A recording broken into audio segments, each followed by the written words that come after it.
Bismillahirrahmanirrahim. Assalamualaikum warahmatullahi wabarakatuh. Waalaikumsalam warahmatullahi wabarakatuh. Alhamdulillahilladzi anzala sakinata fi qulubil mu'minin liyazdadu imanan ma'a imanihim. Alhamdulillahilladzi bi ni'matihi tatimmus shalihat.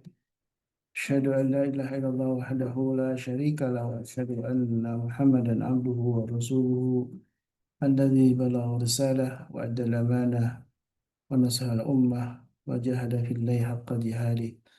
Allahumma salli wa sallim wa karim wa barik ala sayyidil anbiya'i wal mursalin nabiyina Muhammad wa ala alihi wa sahbihi wa man ittaba'ahum bi ihsanin ila yaumiddin amma ba'du. Alhamdulillah wa syukurillah, ada kata yang pertama dan utama kita ucapkan di pagi hari ini tentu adalah rasa syukur kita kepada Allah Tabaraka wa Ta'ala. Puja-pujanya milik Allah, kepadanya kita menyembah dan kepadanya kita memohon pertolongan. Dan sebuah kenikmatan paling agung yang selalu kita syukuri adalah nikmat iman dan Islam yang Allah jadikan. Dengan nikmat itu kita istiqamah dalam kebaikan, dan salah satunya kita hadir dalam majlis ilmu, sebuah majlis yang disebutkan oleh Nabi yang mulia. Mudah-mudahan menjadi selain pemberat timbangan amal, tentu memudahkan kita untuk masuk surga. Amin Allahumma amin. Dan tentu salawat dan salam senantiasa kita mohon kepada Allah Tabaraka wa Ta'ala untuk senantiasa tercurah kepada Nabi kita baginda Rasulullah alaihi salatu wassalam, juga untuk keluarga beliau dan juga para sahabatnya, dan mudah-mudahan kita pun termasuk umatnya yang dirindukan oleh Rasulullah. Umat yang dirindukan adalah umat yang beriman kepadanya, mencintai Allah dan Rasulnya, mencintai Nabi Muhammad SAW, dan mudah-mudahan Allah Subhanahu Wa Taala jadikan pertemuan ini makin kita mencintai Allah dan Rasulnya. Baik jemaah kalau Allah, di pagi ini kita kembali berjumpa dengan sebuah majlis yang dibimbing oleh guru kita Ustaz Dodi Al-Jamri, yang mudah-mudahan juga Babe Haikal juga berjumpa kembali, bisa berjumpa dengan kita untuk sama-sama berbagi eh, nasihat di pagi ini yang masih melanjutkan tema yang sudah kita bahas di hari kemarin tentang bagaimana dua surga. Dan kemarin kita sudah diajak untuk sama-sama, salah satu amal yang menjadi kebaikan kita adalah mengajak saudara-saudara kita, kerabat kita, dan juga mungkin tetangga kita yang menjadi bagian yang sudah sering berinteraksi dengan kita. Mari sama-sama diajak untuk menghadiri majelis ilmu setiap pagi yang dilakukan oleh para guru kita di MKI. Dan ini sebuah, tentu bukan hanya kewajiban Teh Nadia sebagai admin juga ya, tapi juga semuanya, bukan hanya pengurus, tapi juga mari sama-sama kita bahu-membahu untuk sama-sama menyampaikan dakwah atau risalah ini yang disebutkan juga dalam Al-Quran bahwa kewajiban untuk menyampaikan saja atau memberikan peringatan. Seperti yang kemarin disebutkan juga oleh para guru kita, ini hanya bertugas untuk menyampaikan nasihat, sedangkan Allah lah yang memberikan hidayah untuk saudara-saudara kita. Dan barangkali sudah ada yang menyampaikan ke saudara-saudaranya atau juga tetangganya atau yang jadi kenalan kita. Ya, alhamdulillah saya juga sudah nge-share istilahnya untuk eh, ya share kajian kepada grup keluarga, itu bagian juga yang sangat mudah ya untuk kita lakukan.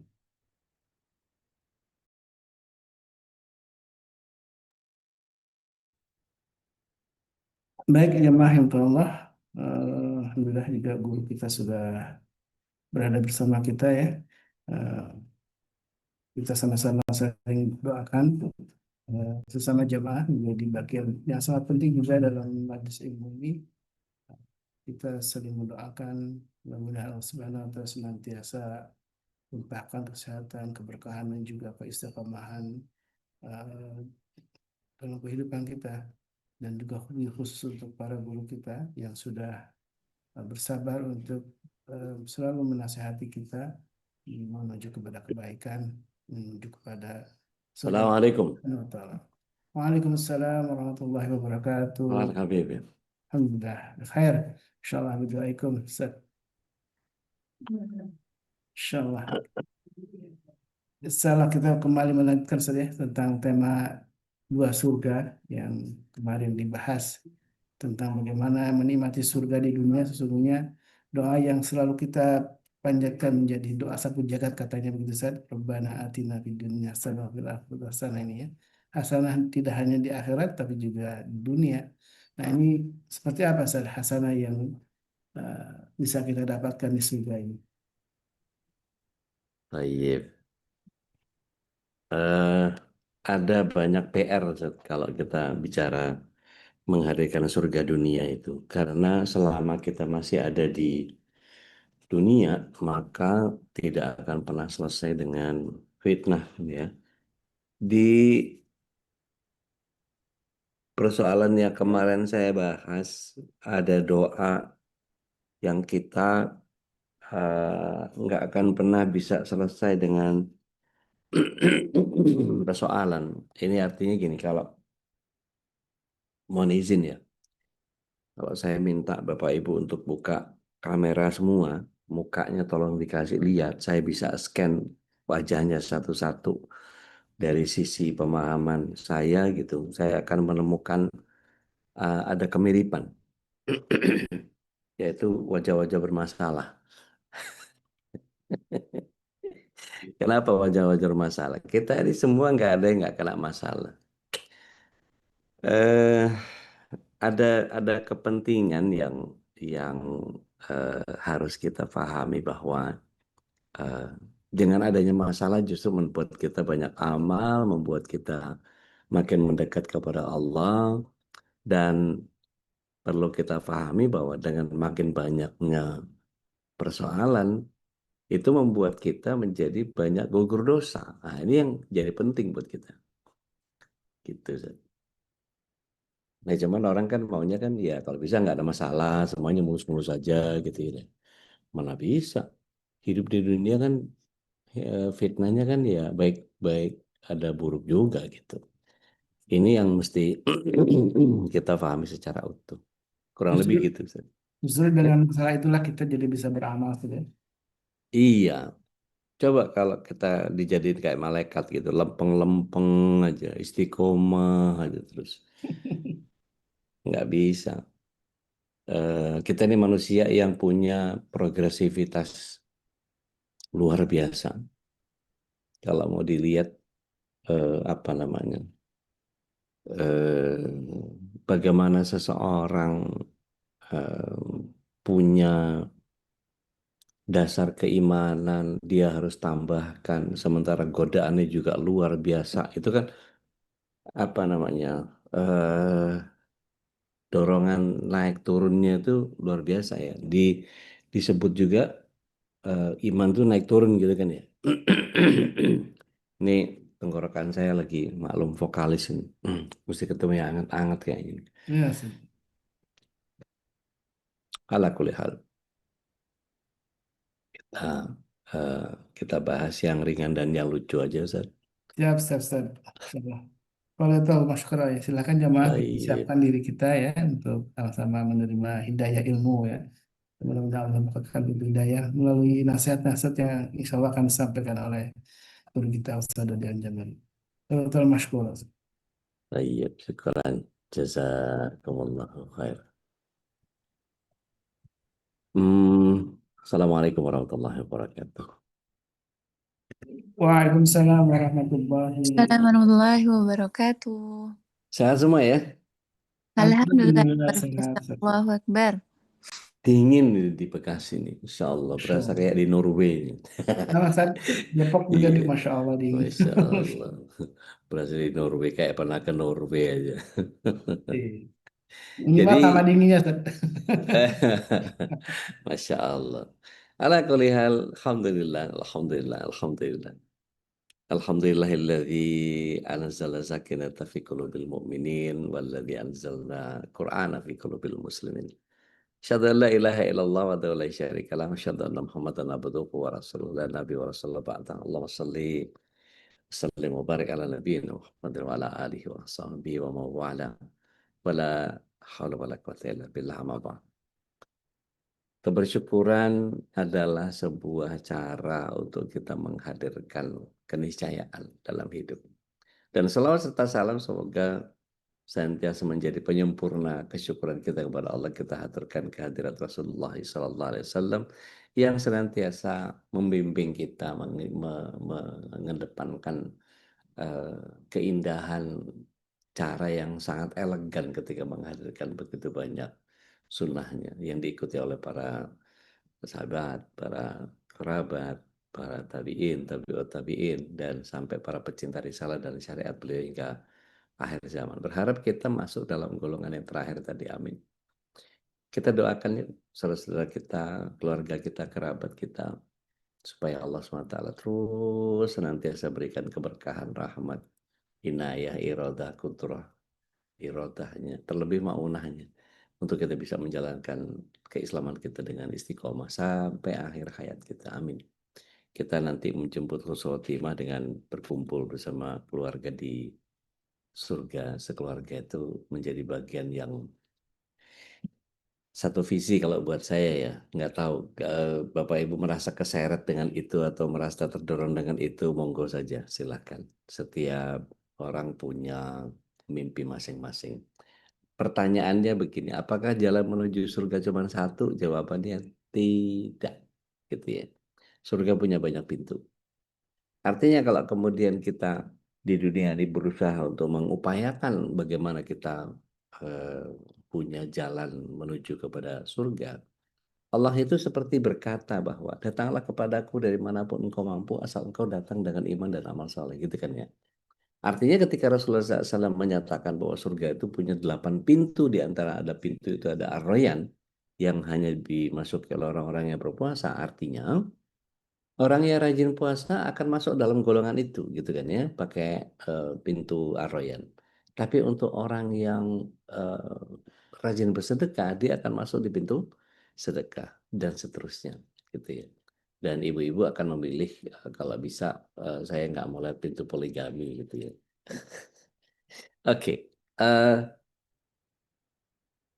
kalau kita bicara tentang 8 pintu surga, ini adalah simbol betapa luasnya kasih sayang Allah. Bukan satu, bukan dua, tapi 8. Ini tergantung bagaimana cara kita mendekat kepada Allah Subhanahu wa taala. Bahkan ibu-ibu yang soleha dengan apa yang dia hadirkan, cukup dia menjalankan perintah Allah, menjalankan perintah Rasul SAW, jauhi larangan-larangannya, sholat 5 waktu, nggak usah yang sunnah-sunnah, kerjakan saum Ramadan, nggak usah yang sunnah-sunnah. Dia taat saja sama suami, maka dia bisa masuk surga dari 8 pintu itu, tinggal milih. Sebut saja yang mana, saya mau yang ini masuk. Kadang-kadang suka ngiri jadi perempuan tuh enak banget ya masuk surganya itu gampang banget gitu. Kalau laki-laki coba mesti syahid, mesti husnul khotimah, mesti itu insya Allah. Artinya kalau kemudian kita lihat bagaimana Allah mengumpulkan kompetisi-kompetisi yang luar biasa ya. Bapak Ibu mohon izin. Kita buka ya surat yang ketiga, ayat yang ke-133, 134. Saya ingin mempertunjukkan kepada Anda betapa kompetisi yang Allah SWT inginkan dari kita itu adalah kompetisi bukan untuk ngadu cepat, bukan untuk ngadu banyak, tetapi apa namanya ya, mempersegerakan atau apa istilahnya, mungkin kita bisa cari yang kita bisa pahami. A'udzubillahi minasyaitonirrajim. Wasari'u, bersegeralah. Kalau di tanah suci gitu ya, kita lagi umroh atau kita lagi haji, itu ada perintah orang sana kalau cepat cepat cepat cepat gitu. Surah, surah, surah, surah, surah gitu. Surah, surah. Itu ya, ayo cepat cepat, gerak gerak, ayo, ruh ruh, surah surah, cepat cepat, buru buru. Itu ada ada penyegeraan yang Allah SWT bilang wasari'u. Ilanya luar biasa ini. Maghfirati min rabbik wa jannah arduhas samawati wal ard. Uiddat lil muttaqin. Itu buat saya satu, mohon maaf ya, saya mungkin bukan hendak mentasbih Allah, tapi kalau kita ilustrasi bahwa kita lagi ngumpul di garis start, terus kemudian ada pejabat yang kemudian narik bendera hitam putihnya itu, kita mulai dari sekarang, dari mulai pistol apa isyarat itu door gitu, kemudian benderanya diangkat gitu ya. Itu seperti itu. Wasari'u ila maghfiratin min rabbikum wa jannah arduha samawati wal ardu wa iddas lil muttaqin. Dor, brak. Itu brrrr. Kalau balapan. Kalau balapan. Masalahnya ini bukan balapan. Itu kan bicara speed, bicara kecepatan. Mungkin ada obstacle. Tetapi ini bicara tentang penyegeraan ampunan. Artinya kita harus punya energi untuk menyegerakan itu. Artinya bisa nggak kita menjalankan sesuatu ya permohonan ampun itu wasairu ila magfirati min rabbik itu wajana arduha samawati wal ardu iddas lil muttaqin itu bisa nggak kita nggak pakai persiapan, bisa nggak kita asal-asalan atau bisa nggak kita asal aja? Maka jawabannya bisa. Yang penting bersegera. Kadang nggak butuh tools, nggak butuh alat. Kalau balapan butuh fisik, butuh otot yang kuat, butuh kaki yang kokoh. Ini enggak. Berlombanya disuruh menuju kepada ampunan yang datang dari Allah. Seberapa kencang kita istighfar kepada Allah Subhanahu wa taala yang diiringkan dengan amalia-amalia yang lain. Kemarin kita udah ngobrol sama Babe bahwa orang yang masih terikat dengan riba, doanya nggak dikabul sama Allah. Ngerasa ngeri nggak sih kalau kita masih punya riba terus kita berdoa, oh rupanya selama ini nggak dikabul karena ini kan gitu. Artinya hanya yang bersegera yang akan sampai kepada bagian yang Allah sebut sebagai maghfirah. Para ulama menjelaskan bahwa jalan ke surga itu terbuka bagi siapapun yang punya amal terbaik bagi dirinya. Maka disesuaikan dengan bakat, profesi, dan peluang hidupnya. Mari kita lihat beberapa macam jalan ke surga. Artinya gini, beberapa jalan ke surga yang diajarkan dalam Al-Quran dan Sunnah, kita bahas satu-satu supaya contoh nyatanya ini mudah difahami dan kita bisa merenungi. Yang pertama, iman dan tauhid. Kenapa iman menjadi penting? Semua amal seperti bangunan tanpa pondasi.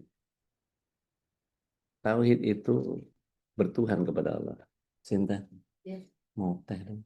Teh yang itu dari Jerman itu yang apa? Raspberry apa? Blueberry apa? Makasih Sonia. Dan ini menjadi bagian di sini aja nih.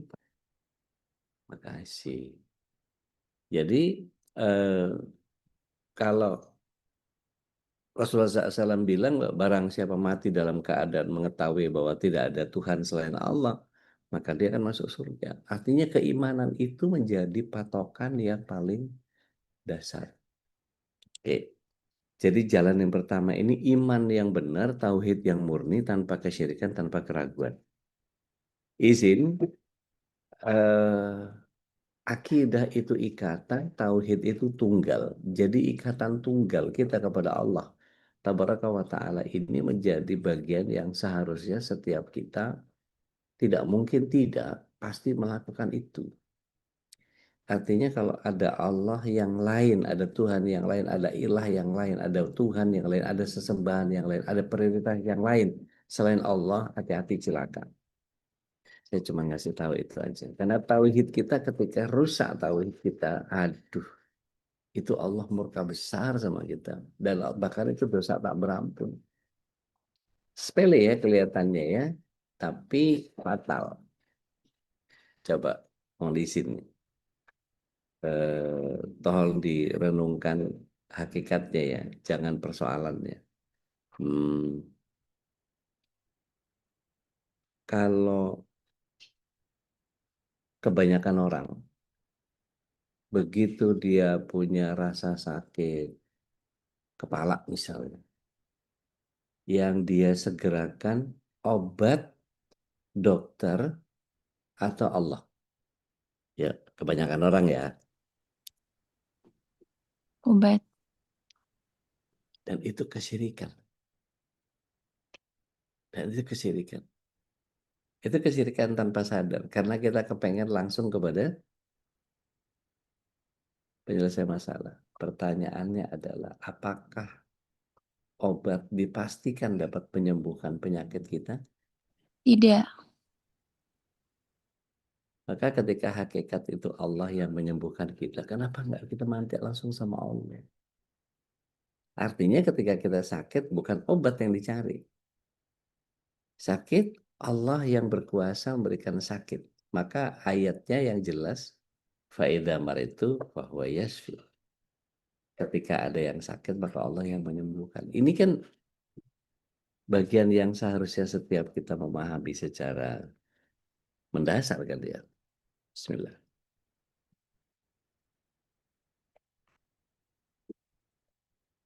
Nah, tapi ketika kita banyak tanya sama banyak orang, sakit kepala top of mind-nya apa? Allah, dokter, atau obat. Maka banyak obat. Padahal obat itu adalah bagian yang kemudian sangat sangat bisa dialihkan kepada Allah. Konteksnya begini.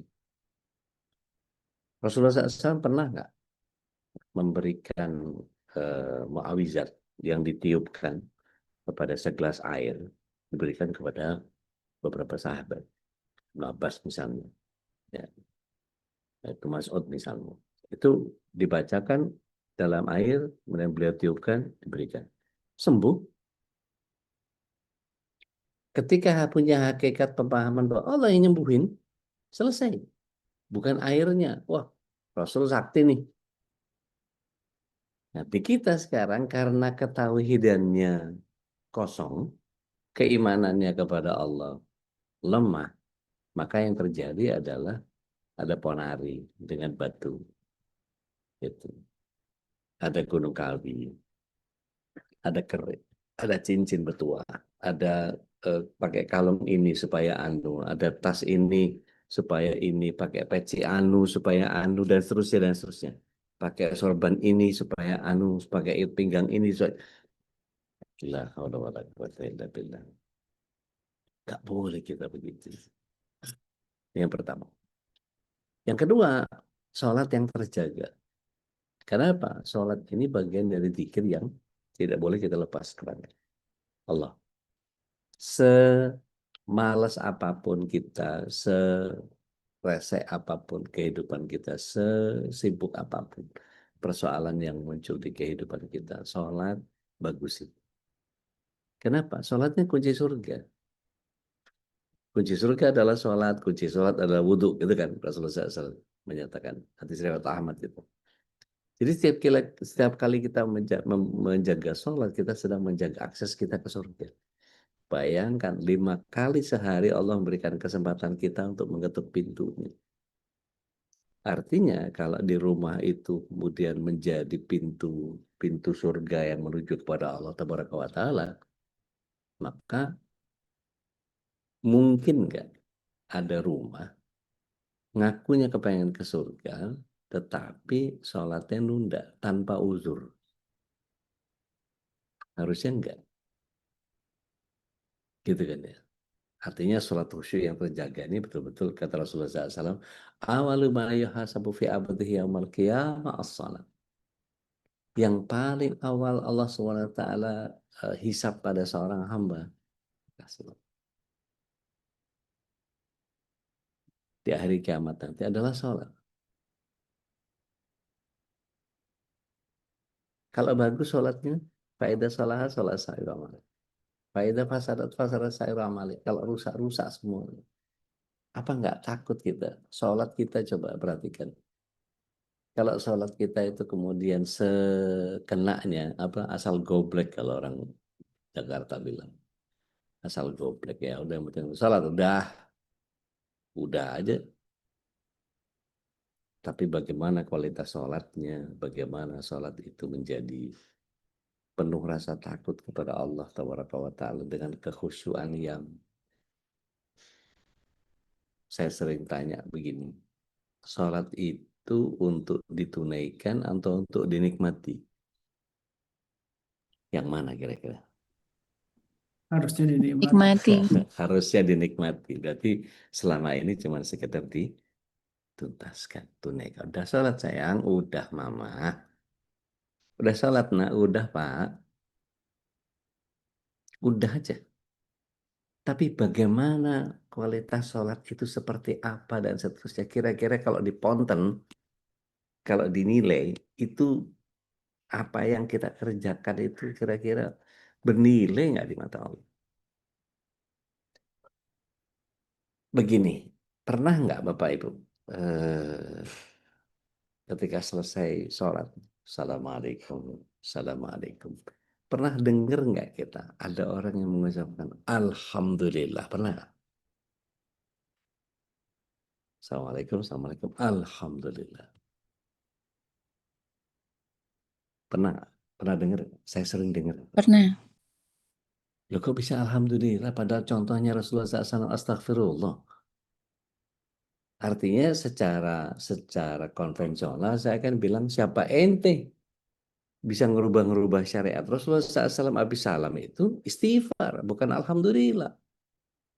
Tetapi saya sangat menghargai ketika dia punya argumen bahwa saya berjuang keras loh untuk bisa sampai kepada salamnya sholat ini. Struggling saya.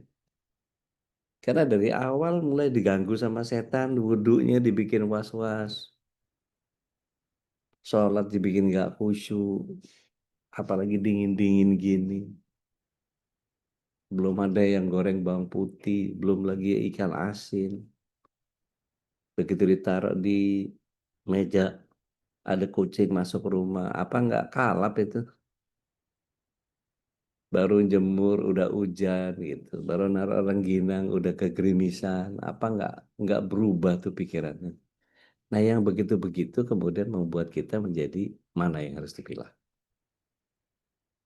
Terus kalau sholat itu adalah sholat yang terakhir bagi kita, pertaruhannya kita mau hancurkan sholat kita sekena kita aja, seenak itukah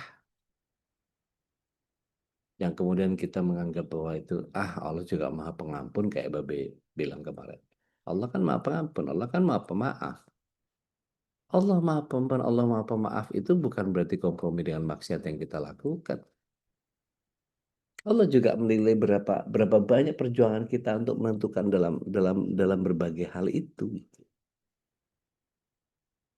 Ini ngomongin sholat nanti beda lagi ya. Artinya kalau kita mau pretelin neritil gitu di situ ya, itu, aduh kayaknya gue belum sholat nih gitu ya. Tapi maksud saya sengaja ngorek ini sampai sedetail-detailnya supaya kita punya bahan perenungan bahwa kita nggak bisa take it for granted urusan beginian. Nggak bisa kalau orang-orang Jawa kita ya sak madya mawon Ustadz mboten saged. Nggak boleh, nggak boleh. Kok lain ada orang awak sih kok anak kalamak dinyok nggak boleh, nggak boleh. Kita betul-betul semuanya diperjuangkan. Sholat saya harus bernilai, harus punya bagian dari apa yang saya kerjakan dan ini harus memenuhi syarat minimum. Maka kira-kira dengan lintasan pikiran yang macam-macam gitu, aduh belum ngimil, aduh Bu, tadi ada ini orderan apa segala macam, wah itu berkelebat di kepala kita. Sampai-sampai ada orang yang berani menyatakan bahwa sholat adalah ajang untuk mengingat barang hilang. Waduh, nah, kalau sudah begini ya repot. Sholat dijadikan ajang untuk mengingat barang hilang. Ya dompet kemarin, sholat aja dulu ntar ketemu pas sholat. Astagfirullahaladzim. Sholat ini jadi ajang buat nyari barang hilang. Jadi salah terminologi, gini sholat mau ngapain gitu. Yang kedua. Yang ketiga, bicara tentang puasa dan kesabaran. Nah, ini.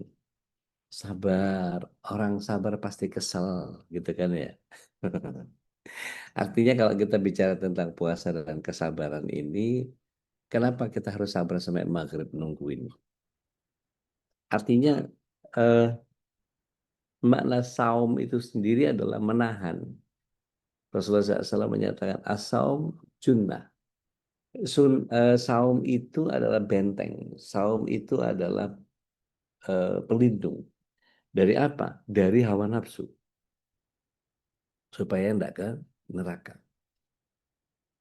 Laki-laki ngeliat perempuan cantik, nggak mungkin nggak tergoda. Kecuali sakit dia, sakit jiwa. Ada cowok cewek jalan gitu. Wais, ceweknya keren tuh. Lakinya juga, gitu kan kacau. Apa ini? Binatang. Gitu. Terus mereka yang sabar di dalam eh, menghadirkan ketaatan, menghadirkan eh, dirinya meninggalkan maksiat, maka orang-orang yang begini Allah akan muliakan di pintu Ar-Rayyan itu. Karena sabar dan puasa ini relate. Tunggu ya sampai maghrib, baru kemudian kita buka puasa. Gitu. Apalagi jalan ke surga yang keempat. Yang keempat itu bicara tentang sedekah dan kedermawanan. Ada yang tahu bedanya infak dan sedekah? Ya, jadi kuis nih. Apa infak, apa sedekah? Ya Allah. Kalau Infak berupa uang ya. Kalau sedekah oke, bisa dengan senyum. keren. Istrinya siapa ini? Masya Masya Allah. Allah. Suaminya. Ini sudah ada babeh juga nih. Ah, Den. Masya Allah, Masya Allah, Masya Allah. Ahlan, hayakumullah ya. Saya hayya Kan Be. dari awal Ustaz. Min awal, min awal, min awal. Cuman lagi asik sambil ini mamahnya Aisyah sedang menemani Aisyah pendaftaran ulang di Hmm, Australia. Masya Allah. Jadi saya bersama Aliyah. Jadi bersama Aliyah di rumah ini berdua. Jadi menemani Begitu gas ya, Be? Begitu menemani gas ya. Aliyah. Mamanya berangkat tuh kemarin sama Aisyah. Aisyah sedang melanjutkan PhD-nya insya Allah di Masya Melbourne Allah. insya Allah. Masya Allah. Ambil apa majornya, Be? Manajemen bisnis Ustaz, karena dia Masya suka Allah. dengan dagang dan bisnis, suka sekali dia. Masya Allah. Masya Allah. Hemat sekali dan pengelolaan uangnya bagus gitu sehingga rahim gitu sama orang. Masya Jadi dia Allah. maunya itu ya Bismillah dan orangnya tekun Ustaz. Masya Jadi dia Allah. mendapatkan beasiswa sendiri tanpa Wih, saya ketahui. Masya Allah. Dia Dahsyat. proses, dia daftar, dia akhirnya mendapatkan beasiswa. Bahkan dari lokal saja dia mendapatkan 10 juta rupiah per bulan itu Allah dari karim.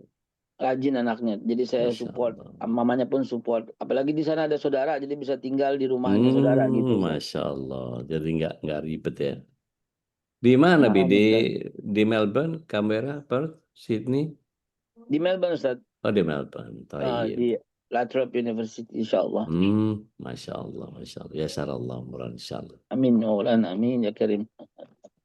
Jadi bicara sedekah tuh, Be. Kalau infak itu lebih kepada uang, ada yang dikeluarkan. Tapi kalau sedekah itu bisa salat duha. 360 sendi-sendi kita itu salat duha 2 rakaat kena semua itu. Nah, Dan esensinya aja Ustaz, kalau Anda ah, mau menyampaikan esensinya bahwa betul deh, betul deh. ya dalam Al-Quran zakat disebut sedekah, Hmm, infak disebut sedekah, hmm, semua sedekah. Jadi pongkolnya itu sedekah. Sedekah ada yang wajib, ada yang sunnah. ya, Sedekah wajib. Jadi kalau pakai pohon bagus tuh Ustaz digambarin Ustaz. gimana tuh, Be? Sedekah ada yang wajib, sebagian dua ada yang sunnah. Hmm, Sedekah yang wajib bagi dua lagi, ada yang wajibnya masuk rukun Islam, ada yang wajibnya yang bukan rukun Islam. Yang baik, sunnah juga dibagi dua lagi. Jadi cantik kalau dibikin pohon Ustaz. Jadi Masya akan banyak Allah, sekali. Ada yang namanya hibah, ada yang namanya hadiah, ada yang namanya sedekah, ada yang namanya infak, ada yang namanya zakat, ada yang namanya fitrah, ada yang namanya mal, ada yang banyak sekali Mas, jalur-jalurnya itu. Itu insya Allah ntar suatu saat kita akan bahas tentang ya, makna daripada tafsir sedekah, karena Masya Allah. untuk zakat pun Allah masih bilang sedekah, innama shadaqtul lil fuqara wal masakin, 8 asnaf pun masih Ya, disebut sedekah, ya, padahal itu sebuah kewajiban. Cuman kebanyakan ini Ustadz gara-gara istilah Ustadz. ah, Basis badan amil zakat infak dan sodako, apa coba tafsir mana yang dipakai dengan nama seperti itu? Padahal semua namanya satu. Mengeluarkan sesuatu itu sedekah, mau ada yang sedekahnya berupa harta, ada yang sedekahnya berupa senyum, ada panjang sekali ya, bahasan itu. ya, Kita ya, akan bahas, cuman saya kepingin kembali ke topik Ustadz, ya, tentang yang kemarin masih ya membawa suasana surga itu di rumah gitu loh. ya, Membawa suasana surga di rumah. Sampai Ustadz, kadang-kadang sampai di rumah itu baiti jannati itu ya Allah, sampai sampai nggak mau kemana-mana kalau udah sampai ke rumah itu. Dan kalau di Masya luar Allah, itu pengennya buru-buru sampai ke rumah. Masya Ciptakan Allah, suasana itu Bapak ya, Ibu. ya, ya, Ini mohon ya, maaf saya kembali ke topik utama. ya, Ciptakan suasana seperti itu coba, bisa atau tidak gitu loh. hmm, Sebab kemarin kita tutup pengajian, kajian kita tutup dalam suasana kita berkata, seorang ibu yang datang ke pengajian dan dia berkata gitu, ngapain di rumah, malas banget ada laki gua gitu kan. Apa ini gitu loh. Ini ya, fenomena ya, yang ya, terjadi ya, gitu loh. Gitu. iya, Padahal untuk ibu-ibu itu kan ayatnya kan terang benderang, waqarna fi buyutahunna, dan iya, kerasanlah kalian tinggal di rumah gitu. iya. Suri rumah Kerasanlah Ibu itu tinggal ya. itu. Iya, fi buyutahunna, dan tinggallah kalian di rumah-rumah kalian. Tapi Terus banyak banyak perempuan yang bilang, gue mau jadi apa kok di rumah terus. karena prestasi lu sebenarnya itu udah taat. Hmm. Itulah prestasi setinggi-tingginya, bukan lu jadi direktur kan. Bukan Para lu wanita, dagang, bukan, bukan. para Bukan lu punya wanita, tabungan, bukan. para wanita sosialitas susah nerima itu, Beb. Iya, iya betul. Masa gue nggak kemana-mana, masa nggak ngopi, kan ngopi-ngopi cantik. Iya, ngopi bareng kita gitu kan, bareng laki lo gitu kan. Harusnya gitu ya. Prestasi tertinggi itu bukan jadi direktur.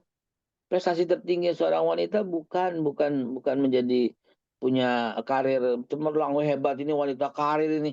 Apa? Wanita karir itu adalah yang berhasil sama suaminya. Itulah Iya, setinggi-tinggi iya, karir seorang wanita itu. iya. Kan mulia banget itu. Insya Allah. Nah, namun Ustaz, kalau Ya, orang Arab ini kita pisahkan sedikit antara ajaran dengan budaya.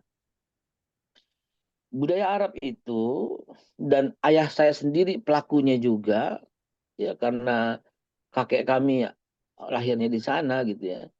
Dan ayah saya pun demikian. Itu belanja ke pasar itu ada suami Ustaz. iya, Dan itu kami lakukan gitu loh. Jadi abah saya itu yang belanja ke pasar tuh abah saya. Dan abah saya memanjakan Umi itu dengan segala gitu loh. Jadi apapun kebutuhan Umi itu abah tuh dipenuhi semua. Umi mau apa tuh ready gitu loh. Jadi memang budayanya orang Arab tuh seperti itu. Jadi dia penuhi semua kebutuhan istrinya. Istrinya itu kerjaannya cuma nonton, jalan, makan, nonton, jalan, makan, temenin, jalan lagi. Jadi di apa namanya? Sama suami maksudnya. iya. Dipenuhi kebahagiaannya itu full gitu. Insya Allah. Dipenuhi kebahagiaannya full. Eh mobil, supir, jalan, pokoknya jadi gini, tugas saya tuh mencari uang, tugas kamu menghabiskan ya sayang. Nah, gitu lah Ustaz. Luar Itu biasa. candanya gitu, untuk memuaskan gitu seperti itu. Membahagiakan begitu. Membahagiakan dan memuaskan. Sampai apa ya? Yang ke pasar kita, yang ini kita demi untuk menciptakan suasana seimbang gitu kan, berat sekali kan kerjaan di rumah. Dan Rasulullah SAW sebagaimana yang diceritakan oleh Sayyidatina Aisyah radhiyallahu an gitu. Suamiku kata Rasulullah, kata Sayyidatina Aisyah, ini ada di hadis Bukhari Muslim, di Riyadhus Shalihin tapi jilid 2 yang paling akhir. Nah, itu ada obrolan antar sesama wanita di zaman itu. Masing-masing suka cerita. Kalau Sayyidatina Aisyah cerita suamiku kalau pulang dari mana-mana itu bantuin masak, bantuin nyapu gitu loh. Dan kalau umpamanya azan berkumandang, dia segera mengimami para sahabatnya di masjid gitu. Dan ketika pulang siapin makanan, dia membantuku menyiapkan makanan gitu. Dan ketika itu kita makan bersama. Dan ketika azan berkumandang, dia mengimami. Dan kemudian dia bersegera pulang. Kalau lihat hadis itu, nongkrong-nongkrong habis isya itu nggak benar itu. Ya, ya, Mohon ya, maaf. Itu. Sehingga dia buru-buru pulang untuk memuaskan istrinya gitu. Dia buru-buru pulang ya, memuaskan istrinya. Dan buru-buru pulang untuk membantu beresinnya. Betapa sempurnanya sebagai suami Rasulullah. Begitu pulang dia buru-buru main dulu-duluan cuci-cucian piring, coba bayangin coba. ya, Main dulu-duluan. Nah, izin kembali ke topik, ya. suasana seperti inilah yang mesti kita bangun di rumah sehingga baiti jannati, sehingga yang dari luar itu pengen buru-buru pulang ke rumah. Dan kalau udah sampai ke rumah nggak mau lagi keluar lagi. Nah, suasana ini Ustadz yang ingin kita bangun. Mohon arahan dari Ustadz Dodi, mohon arahan. Gimana Ustadz kita menciptakan yang seperti itu Ustadz? Masya Allah. Giliran yang susah dikasih ke aneh si Babi mah. Ada kunci yang sederhana. Kalau jalan ke surga itu nggak tahu. Mohon koreksi kalau keliru. Jaga hubungan baik sama akhlak mulia itu salah satu kuncinya. Karena Rasulullah SAW menyatakan orang yang paling aku cintai dan paling dekat tempat duduknya denganku di hari kiamat adalah orang yang paling baik akhlaknya. Ini jadi akhlak senyum, sabar, memaafkan. Ini jadi jalan menuju ke surga. Tapi iringi juga dengan bagian yang kemudian kalau ada kesalahan-kesalahan ya kita mesti tegur, kita mesti keras sama orang yang melakukan kesalahan. Artinya kalau kemudian setiap kita terbiasa dengan oh dia begitu karena anu ada seterusnya ya kita udah saling paham lah. Artinya gini, wanita yang rajin sholat, puasa, jaga kehormatannya, dia taat sama suami, itu seperti tadi saya bilang, dia dipanggil dari pintu surga yang mana saja yang dia kehendaki. Itu Allah Akbar, luar biasa. Dan eh, kalau para istri tidak menuntut ilmu, maka tuntutlah ilmu dari suami. Artinya, Mas, ayah, ayang embeb, gitu. Ajarin aku tentang ini. Itu mestinya kalau kita balik lagi ke bagaimana masyarakat Madani di Madinah ketika itu. Rasul Shallallahu Alaihi Wasallam sebagai mentornya para sahabat pulang ke rumah menjadi mentornya para sahabiyah, para istri-istri, istri-istri menjadi eh, mementori, menjadi tutor buat anak-anaknya. Sehingga ketika tutorialnya datang dari Rasulullah SAW kepada para imam, imam kepada para istri, istri kepada anak, itu menjadi masyarakat madani, itu luar biasa. Dan ilmu bukan cuma teori, tapi ini penerang jalan. Karena tanpa ilmu pasti kesesat semua. Maka kalau dibicara tentang ilmu, eh, sering Rasulullah SAW menyatakan bahwa man sahala tariqan ilal ilm, itu sahalallahu lahu tariqan ilal jannah. Kan bagian yang barang siapa menempuh jalan untuk mencari ilmu, dia pasti dimudahkan jalan ke surganya. Karena berilmu itu sendiri pun sudah menjadi bagian yang kalau kita mau ke surga ya pakai ilmu gitu. Karena dengan berilmu itu ada peningkatan derajat ketakwaan dan penghapusan dosa secara otomatis. Ada yang namanya jihad. Jihadnya istri tadi Bapak bilang jihadnya istri itu ya bertahan di rumah. Bukan gue jadi kayak katak dalam tempurung, enggak, justru menjadi suri rumah itu bapak-bapak siap-siap ya, misalnya istri, Mas ini dapurku kayak udah jelek deh, oke kita bikin dari jadi dapur yang bagus ya, kita panggil orang kitchen set, Mas ukurin nih per meter lari berapa nih, oh sekian sekian sekian jadi 25 juta Pak, oke bikin, nggak apa-apa, yang penting istri betah di rumah gitu.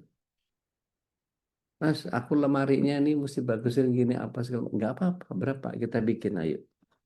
Aku mau kasur yang gini. Kalau perlu kita bikin kayak hotel rumah kita tuh.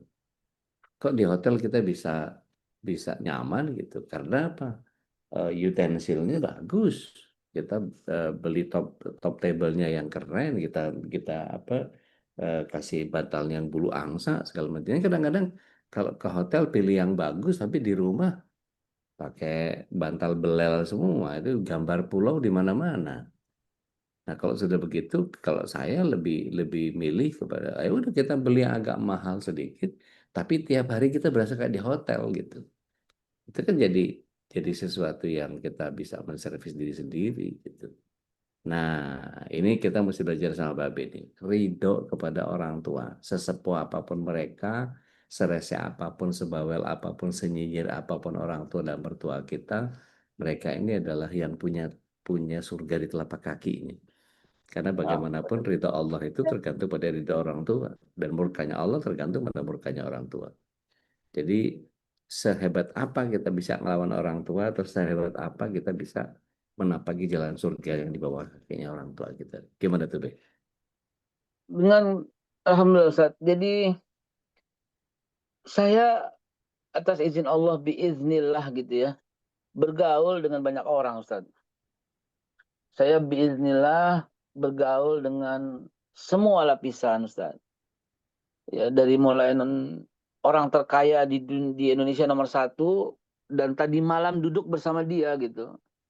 Kebetulan satu meja saya dengan Prayogo Pangestu yang disebut nomor 1 di dunia paling kaya, dan dia datang bersama anaknya, dan di sebelah saya juga persis tadi malam itu ya, Tommy Winata. Di depan saya itu ada Prayogo Pangestu. Dan Bapak Ibu sekalian, yang saya mau cerita ini ya, yang sehubungan dengan apa yang saya tadi disampaikan, mereka bawa anak. Mas Tommy Winata bawa anaknya, dan Pak Prayogo Pangestu bawa anaknya. Dan saya lihat dengan mata kepala saya sambil memalingkan, mau bulir-bulir, mau menetes, betapa mereka taatnya luar biasa pada orang tuanya. Dan di sana tadi malam juga ada Bapak Abu Rizal Bakri, yang saya tahu ketika ibunya mau berangkat umroh, saking dia kepengen ibunya itu nyaman, maka bangku pesawat di sebelah kiri dibeli kosong, di sebelah kanan dibeli kosong, di sebelah depan dibeli kosong, di belakang beli kosong, di bisnis, supaya ibunya itu nyaman. Bayangkan. Dan Pak Abu Rizal ikut di dalam pesawat, dan dia kemudian kembali semata-mata, padahal lagi sibuk, semata-mata untuk mengantar ibunya selama di pesawat dan memastikan. Jadi, dan beliau seperti itu, cerita sama saya sendiri. Dan beliau seperti itu bukan cuma baru sukses dari awal, ya gitu. Begitu juga yang punya pesona kayangan segede-gedenya di Depok itu, yang awalnya juga tukang, ibunya tukang cuci, kuli cuci, ya. Dan jadi saya belum pernah ngelihat orang yang begitu memuliakan orang tuanya, tapi dia susah. Belum pernah, Ustaz. Seumur-umur belum pernah, Ustaz. Jadi kalau Ustaz nanya bagaimana soal orang tua, dan saya juga belum pernah lihat orang yang kurang ngajar sama orang tuanya, tapi dia sukses. Belum pernah lihat, Ustaz. Belum pernah lihat. Dia kurang ngajar sama orang tua, tapi dia sukses. Belum pernah lihat sama sekali. Dia taat sama orang tuanya, tapi dia hidupnya susah. Juga belum pernah lihat. Jadi ternyata betul apa yang orang tua bilang, katakan gitu ya. Semua perbuatan itu diganjar oleh Allah di akhirat. Nikmatnya sholat juga akan dibalas di akhirat. Hebatnya sedekah juga akan berlipat ganda itu di akhirat. Tetapi ketika kurang ajar sama orang tua, azabnya di dunia. Ketika hormat sama orang tua, nikmatnya pun langsung Allah kasih berikan tunai. Dan ternyata memang demikian kalau kisah-kisah Rasulullah Shallallahu Alaihi Wasallam tentang sahabatnya yang masih sedikit membuat sakit hati orang tua, syahadat pun tak sanggup diucap. Hanya membuat sedikit begitu. Betapa dahsyatnya kisah seorang ulama Waliyullah Juraij gitu ya, yang kemudian dia cuman lagi nggak jawab ketika dia lagi sholat pun dia mendapat ujian yang luar biasa daripada Allah Subhanahu Wa Taala. Jadi kalau cerita demikian, sebalik lagi, jadi saya bertanya langsung kepada mereka, bergaul langsung kepada mereka. Yang paling nomor satukan buat orang-orang itu adalah orang tua. Mereka menomorsatukan orang tua. Jadi mereka kerja keras untuk membahagiakan orang tua. Mereka ini buat orang tua, mereka ini buat orang tua, mereka ini buat orang tua. Jadi kalau umpamanya aplikasi penerapan itu diterapkan oleh mereka, maka kita lihat. Mohon maaf kalau saya sebut sebuah etnis ya, mohon maaf sekali.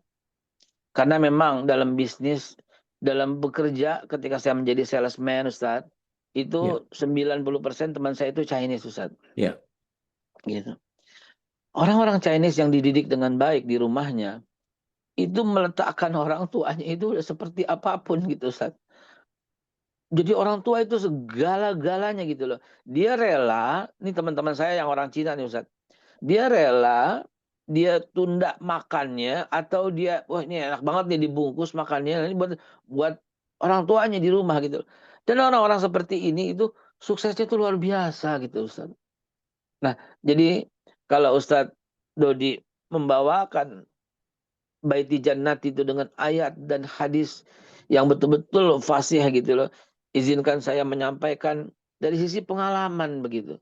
Bahwa pengalaman saya menunjukkan demikian. Bahkan apa namanya, yang sholat gitu ya, dan dia kurang ngajar sama orang tuanya, hidupnya juga belangsak gitu loh. Di akhirat pasti tentu bahagia ya dengan sholatnya dan dengan ridho orang tuanya. Tapi ini nggak dapat orang tua ridhonya, sehingga sama sekali nggak memberikan manfaat apa yang dia lakukan ibadah itu. Bahkan cenderung dia masih ahli sebagai maksiat. Dia masih ahli sebagai maksiat. Ya, jadi betul nasihat Luqman kepada anaknya dalam surat Luqman. Setelah tauhid dan sholatnya nomor 1, langsung berbuat orang tua. Langsung kepada orang tua. Ya, setelah kewajiban dasar itu, bahkan hukukul walidain ditaruh nomor 2 setelah syirik kepada Allah Subhanahu wa taala. Demikian sih Ustaz, supaya kita lebih cinta pada orang tua kita masing-masing. Masya Allah. Masya Allah. Ustaz Khalis, saatnya kita berbagi rahmat. Mudah-mudahan Allah SWT ridho atas apa yang kita bahas pagi ini. Mudah-mudahan jadi inspirasi dan keberkahan buat kita supaya kita bisa menghadirkan surga di dunia dengan cara mencintai atau menghormati orang tua kita. Saya serahin dulu ke Ustaz Khalis, saatnya kita berbagi rahmat. Tafadhol Ustaz. Masya Allah, tabarakallah, ini inspirasi yang Masya Allah luar biasa ya. Dan kalau Babeh tadi mengatakan memang orang tua menjadi hal yang sangat penting, dan tadi juga saya Babeh berpesan juga di pagi ini, mari tidak hanya kita menunjukkan kebaikan-kebaikan salah satu terhadap orang tua, tapi juga berbagi harta ya Babeh ya. Tadi yang sudah dipesankan oleh Babeh Haikal untuk Barusan satu kali saya lagi mau pindah, tapi ganti tuh. Saya mau pindah barusan itu. Scan. oh iya scan. Nah, ini ditayangkan bukan buat dilihatin aja Bapak Ibu. Katanya senyum sedekah, Be. Iya, bagi yang nggak punya duit Ustaz. Senyum sedekah. Akhirnya ngandelin senyum aja. Ya Allah. Barusan saya ini tuh, apa namanya, pindah, ternyata masuk. Nah, setelah saya pindah, ini jadi gini sedekahnya Ibu. Setelah saya pindah, kemudian ditransfer, langsung saya senyum. Nah, yang benar gitu ya. ini baru nih. Jangan scan barcode-nya aja disenyumin ya. Ini lanjut. Ini kenapa nih nggak mau lanjut ini? Oh, rekening sumber, Masya Allah. Rekening sumber. Bisa lanjut nggak? Alhamdulillah bisa lanjut. Yuk Bapak Ibu. Ini saya lanjut. Masukin PIN. Masukin PIN. Nah, selesai. Baru saya senyum. Gitu tutorialnya. Karena ini mungkin sebagian bilang bercanda Ustadz. Tapi kalau kita lihat dalam kitab tafsir tentang ya ayat Tuhan nafsul mutmainnah, Irji'i ila rabbiki radiyatan mardiyah. Radiyatan Yang di mardiyah. antara kita banyak bawa ayat itu di dalam kubur. Ya, Ketika di kuburan baru tuh ayat populer, Ustaz. ya. Ya, itu nafsul mutmainnah. Salah satu daripada asbabun nuzul itu ketika yang mulia Sayyidina Utsman bin Affan setelah menginfakkan uangnya yang luar biasa banyak tuh membeli sumur. Hmm. Jadi waktu di musim kekeringan itu kan air langka gitu. Si Yahudi itu memberikan charging per teguk gitu loh. Satu teguk dibayar sekian gitu. Satu so dibayar sekian, satu cegukan, satu mangkok bayar sekian, saking susahnya air itu. Dan Yahudi itu punya sumur, bayangkan. Di zaman Rasulullah yang punya sumur orang Yahudi, sementara orang Islam nggak punya. Coba bayangkan itu. Akhirnya Sayyidina Utsman itu membeli sumur itu. Dan Sayyidina Utsman membeli sumur itu dan kemudian digratiskan. Dan si Yahudi pun numpang minum dari situ. Nggak lama setelah itu turunlah ayat, ya ayat nafsul mutmainnah. Irji'i ila rabbiki. Jadi ketika berinfak, lu baru dapat ketenangan, baru bisa senyum. Senyum itu senyum yang paling indah ketika dia mampu berinfak. Dan itu terjadi pada Utsman bin Affan ketika dia membeli sumur itu buat umat muslimin. Lega sekali. Nah, dia adalah seorang yang nafsulnya mutmainnah, punya ketenangan jiwa setelah berinfak. Jadi infak dulu, ntar tenang. Nah, hari ini yang gelisah, coba di-scan dulu itu. 50.000 boleh, 100.000 boleh. Scan dulu itu. Lihat deh, ntar tenang jiwanya. Karena isinya orang-orang MK ini adalah orang-orang yang betul-betul amanah. Yang kami mengetahui sekali ini amanah insya Allah. Ayo scan. Ayo scan yuk. Bismillah. Baik, alhamdulillah, syukurlah. Ini kenikmatan yang sesungguhnya ya, keberkahan harta ketika di pagi hari diinfakkan itu, para malaikat pun mendoakan orang-orang yang berinfak ya, sebagaimana dalam hadits Nabi SAW, Allahumma anti munfiqan khalafa, ya Allah berikanlah kepada orang yang berinfak di pagi hari dengan ganti yang terbaik. Dan Masya Allah, mudah-mudahan Allah Subhanahu Wa Taala mengganti apa yang kita keluarkan dan menjadi tidak hanya balasan di surga, tapi juga itu kenikmatan surganya di dunia saja. Dan itulah hasanah yang sesungguhnya kita dapatkan insya Allah ketika sebagaimana yang dijanjikan Allah Subhanahu Wa Taala ya. Orang yang beramal soleh dan kemudian dia beriman, maka Allah akan siapkan hayatan thayyiban ya. Allah akan berikan kehidupan yang baik. Silakan jemaah, masih ada waktu nih bersama guru kita Ustaz Dodi dan juga Babe Haikal. Dan juga ada informasi tentang program Haji Mujamalah. Silakan yang ingin berhaji di tahun 2026 langsung, tidak perlu harus ngantri, dan uang yang disimpan ada di rekening pribadi kita. Jadi tidak perlu khawatir uang itu hilang, karena uang itu baru bisa diambil setelah memang daftar atau nusuk ya, nama-namanya sudah muncul di nusuk dari pemerintah Arab Saudi untuk termasuk orang-orang yang dipanggil untuk berhaji di tahun 2026, baru uang itu akan diambil. Jadi jangan khawatir. Insya Allah mudah-mudahan Allah Subhanahu Wa Taala memudahkan kita untuk menunaikan salah satu rukun iman Islam kita, yaitu berhaji ke Baitullah. Baik, Ibu Dian, silakan. Ya, terima kasih Ustaz Holis. Assalamualaikum warahmatullahi wabarakatuh. Waalaikumsalam warahmatullahi Damang teh. wabarakatuh. Alhamdulillah, batuk sedikit. Kebanyakan mangga tuh. Iya, benar. Tetangga pada panen mangga, saya dikasih banyak banget. Alhamdulillah. Udah mengenai ini, udah tadi tugas suami dan istri gitu ya. Udah waktu aku kerja di kedutaan, itu orang Bangladeshnya itu pernah nanya ke aku gini, kenapa ya Dian di Indonesia itu ya di Jakarta lah gitu, di pasar itu isinya tuh perempuan semua, sementara kalau di Bangladesh itu laki-laki yang ke pasar gitu. Terus saya bilang, oh berarti sama kayak di Arab ya, saya bilang gitu. Terus dia tuh sampai nanya ke aku gitu, kamu juga masak kalau sebelum kerja? Ya saya masak gitu, nyiapin buat anak-anak gini. Dia bilang berat juga ya kayak gitu. Sementara mereka tuh istri-istrinya ya di rumah gitu, nggak kerja, nggak ini gitu. Terus pertanyaannya nih, udah gimana caranya, kayak inilah pengalaman aku sendiri. almarhum suami waktu punya bayi dia bantu apa mandiin anaknya gitu. Umi aku tuh ngelihat apa dia mandiin tuh langsung bilang, nggak boleh pamali itu pamali kalau laki-laki apa Mandiin bayi. mandiin bayi apa segala macam. Terus ngelihat almarhum suami juga nyuci piring gitu pamali. Sementara aku bilang ini nggak ada pamali, namanya juga dia ngebantu istri, nggak apa-apa lah gitu. Saya bilang gitu malah bagus gitu. Maksudnya jadi budaya kita itu kayaknya yang apa ya? Patriarki. Yang kayak gitu, yang apa? Iya, Jadi kayaknya tuh laki-laki tuh nggak boleh sama sekali ya. ngerjain pekerjaan rumah. Sama. Di keluarga Padang juga begitu. Saya ikut nyuci, saya mandiin bayi itu dimarahin sama ortua. Hmm. Kayak nggak punya istri aja katanya. Nah, iya gimana Padahal caranya itu iya, gitu. padahal cuma mau Ya beresin. Allah, ini di antara ngobrolan ini berarti alhamdulillah ini saya yang kebalikan daripada itu semua gitu loh. Kalau umi saya itu nggak ngapa-ngapain karena Hmm. abah itu udah semuanya.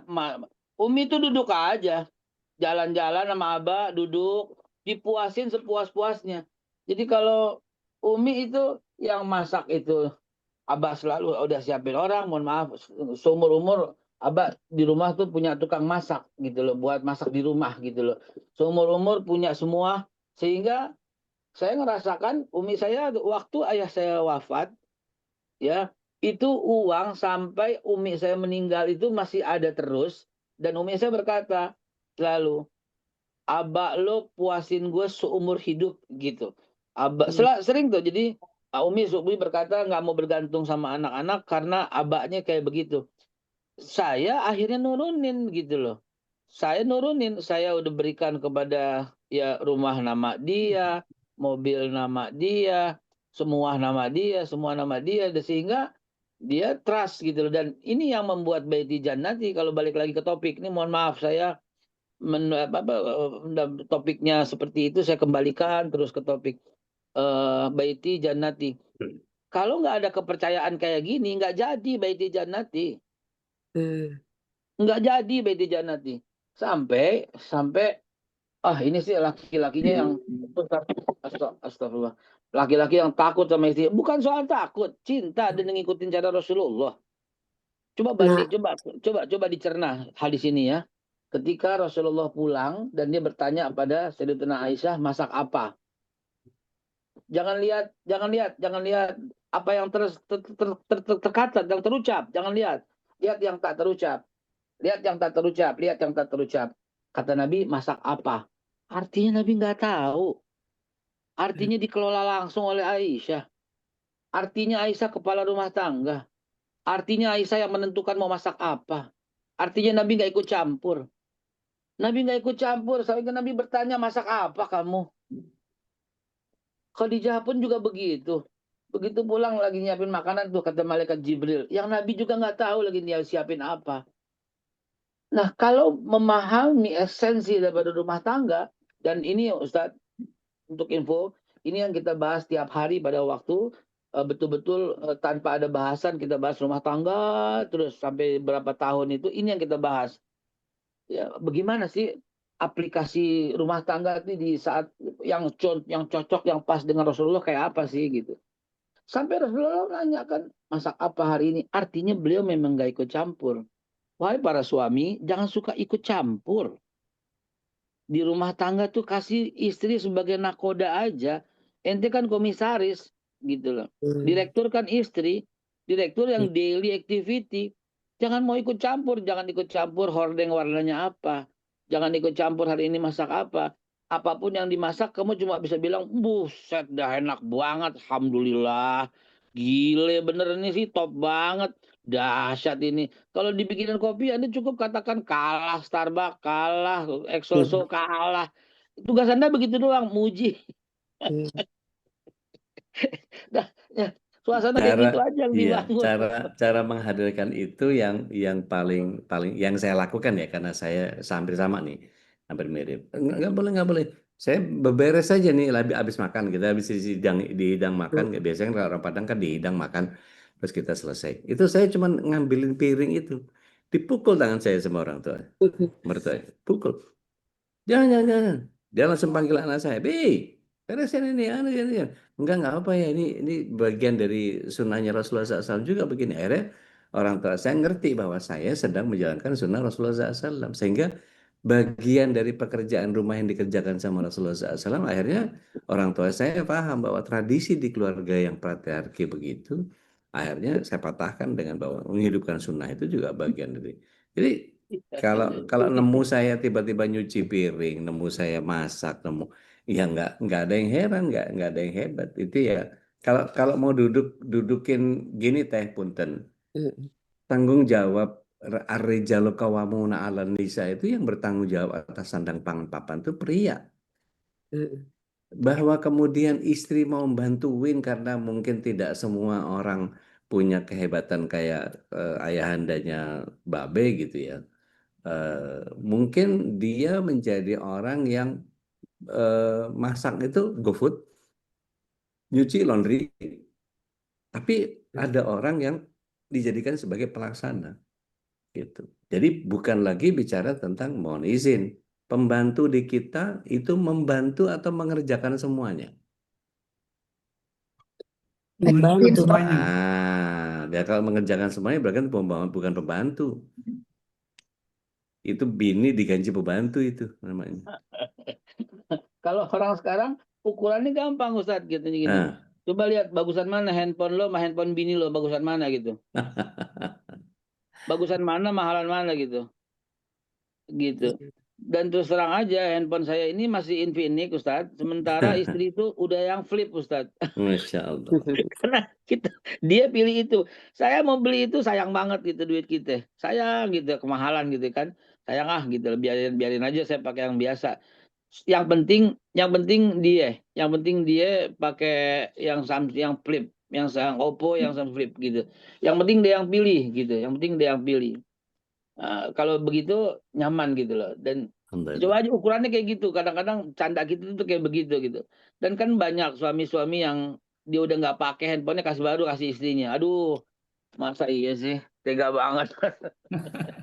Ini ada pertanyaan yang menarik dari Bu Meli ini. Kalau seorang istri ini act of service-nya ini memang bahasa cintanya itu dengan melayani suami dengan semua keperluannya dilayani, bahkan mungkin menyiapkan anduk, pakaian untuk pergi ke kantor, ini itu gimana pandangan Babe dan Ude ini? Iya, Kalau saya dari begitu. aneh nggak apa-apa, Begitu. Saya bagus. begitu, Ustaz. Saya begitu. Saya merem. Ya apa yang ditaruh di kasur itu yang saya pakai. Bahkan kadang-kadang itu baju udah nggak cocok, celana udah nggak cocok sama saya. Tapi kalau dia yang taruhin, saya pakai. Dan setelah saya berpikir, ini baju paling gue demen ini. Padahal tuh di hati itu, ini baju nggak enak banget dipakai. Gitu. Iya, iya, iya. Kalau aneh kebalik, Be. Jadi dulu awal-awal dia berusaha untuk nyiapin pakai ini, pakai ini, pakai ini. Ternyata yang saya ambil bagian yang lain. Jadi dia percuma aja gitu. Nah, itu yang saya awal-awal nggak mau belajar gitu ya. Jadi belajar dari kesalahan. Makin ke sini, makin udah nggak mau dia siapin karena dia tahu betul bahwa saya lebih seneng kalau saya hari ini moodnya apa. Saya paling kalau lagi hilang mood itu saya paling nanya ke dia sebut satu warna. Begitu disebut satu warna, saya cari yang kira-kira sepadan sama itu. Gitu. Alhamdulillah dia nggak pernah sebut ungu karena saya nggak punya baju ungu. Saya Berarti kalau udah saya punya sama baju pink ya udah.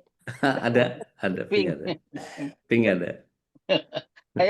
Saya kadang-kadang gini, saya liatin gitu ya. Saya bilang gini, yang kalau handphonenya udah bosen, kasih gue ya. Saya bilang gitu. Ntar lo beli lagi.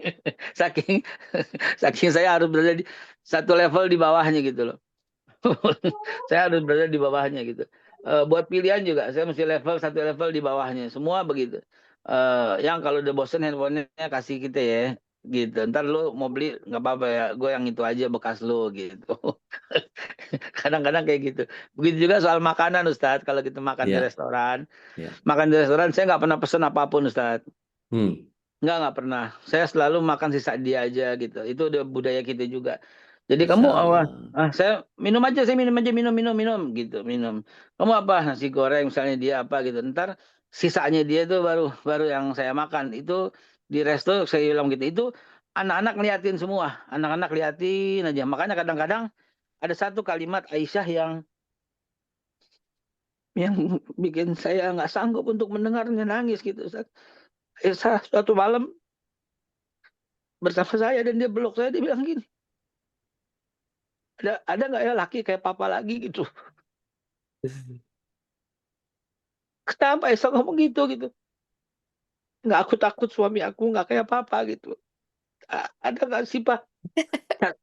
Cariin Pak lagi Pak kayak papa gitu. Itu saking Aisyah itu eh, jadi sering ngomong kayak gitu, dia peluk saya gitu. Pak, cariin aku suami kayak papa gitu. Ini bahaya nih, Be. Bu Nova bilang jadi pengen ganti suami tuh, Be.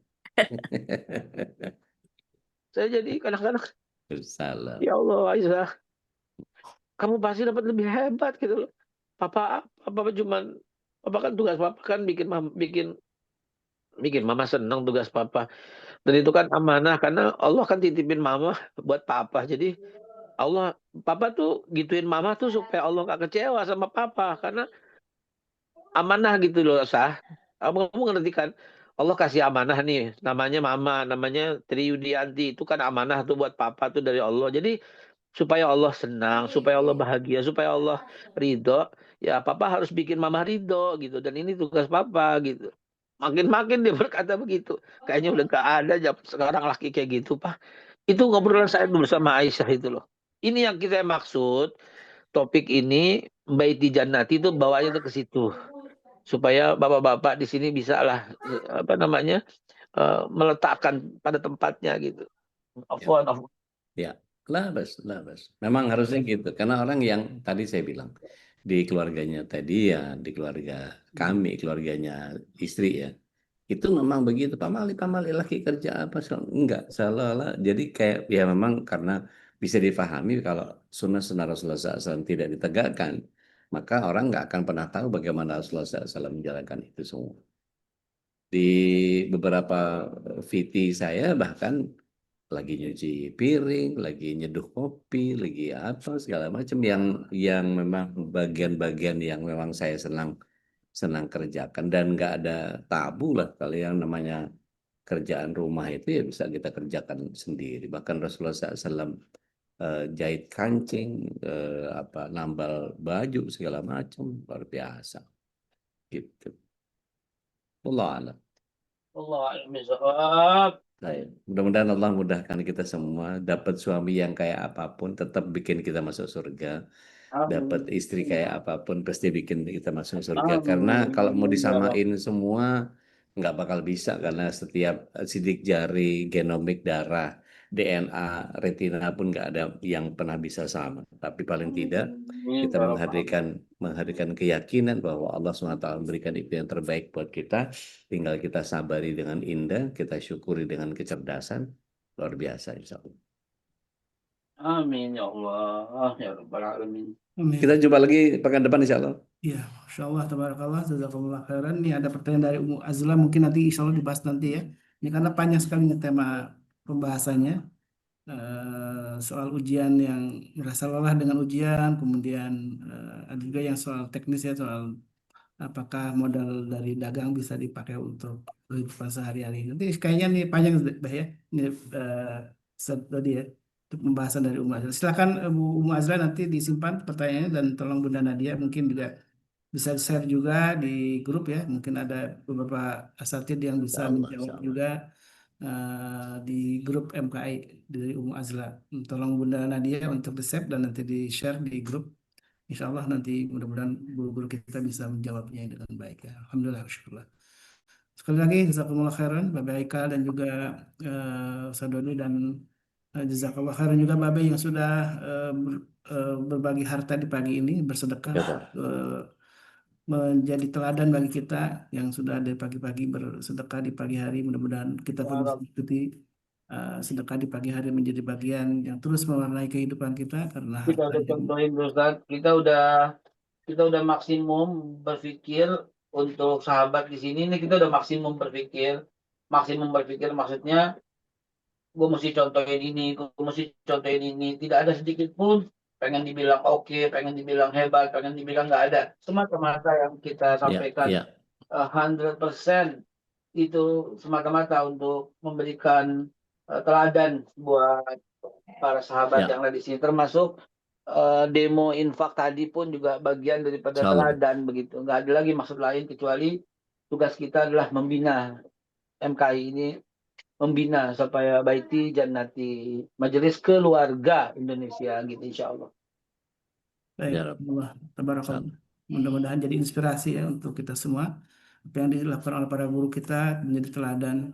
Jangan lupakan tuh ini rekaman yang menarik yang untuk di-share ke pasangan-pasangan kita ya. Karena ini mungkin para suaminya tidak mengikuti kajian ini atau mungkin juga sedang lagi bertugas ke luar kota atau lagi bertugas sudah tidak ada di rumah. Jangan lupakan untuk di-share ini. Obrolan di malam hari sebelum tidur mungkin juga bisa dibahas nih tentang kajian ini. Ada dari Babe Haikal, dari Ustadz Dodi tentang bagaimana mereka bersikap di rumahnya mereka masing-masing. Dan ini jadi inspirasi untuk kita semua dan juga untuk anak-anak kita. Betapa tadi laki-laki yang memang melakukan upaya terbaik untuk membahagiakan keluarga, istri, dan anak-anaknya ini menjadi bagian penting yang harus kita tanamkan untuk pendidikan anak-anak kita.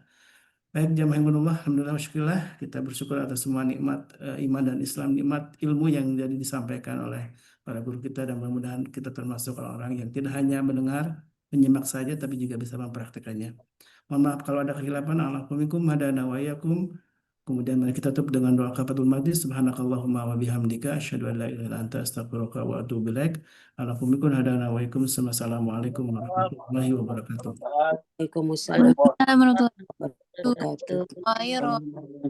Jazakumullah khairan jami'an. لبيك اللهم لبيك لبيك لا شريك لك لبيك إن الحمد والنعمة لك والملك لا شريك لك لبيك اللهم لبيك لبيك لا شريك لك لبيك إن الحمد والنعمة لك والملك. اللهم ارحمنا بالقرآن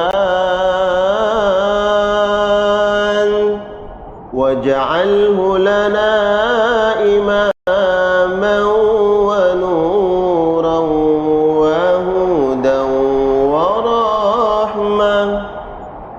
اللهم ذكرنا منه ما نسينا وعلمنا منه ما جهلنا وارزقنا تلاوته آناء الليل وأطراف النهار واجعله لنا حجة يا رب العالمين.